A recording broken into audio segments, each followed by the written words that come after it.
Viva Paiva Mina Olen Tamnguen Minun Etunimi Te AM Ya Sukunimi NGUEN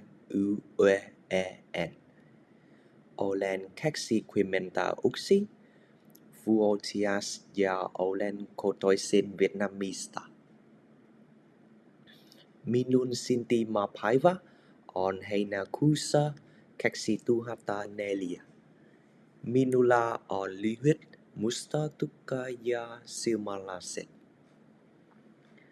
Olen Melko Pitka ja Hoika Lu on Teltani Olen Karsivalinen Optimistinen ja Jokas Mios Hauska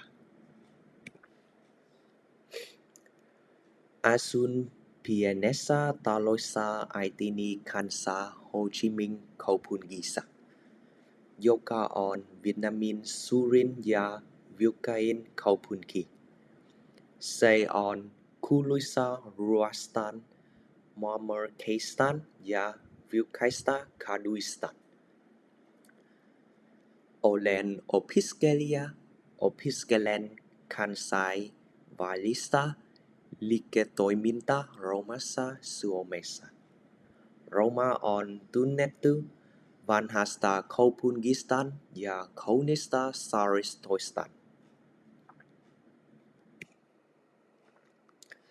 Harrastan jalkapallon pelaamista, pianon soittoa ja television katselua.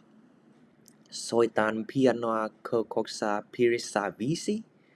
Rakastan jalkapalloa, koska se tuo minulle terveyttä ja ottaa minua rentoutumaan vastaavien tuntien jälkeen. Minulla oli aikoinaan unelma ammattipelaajan urasta. Pelaan jalkapalloa ystävieni kanssa joka keskiviikko. Katson usein televisiota viitin vuoksi. Tässä oli lyhyt esittely minusta. Kiitos, että kuuntelit.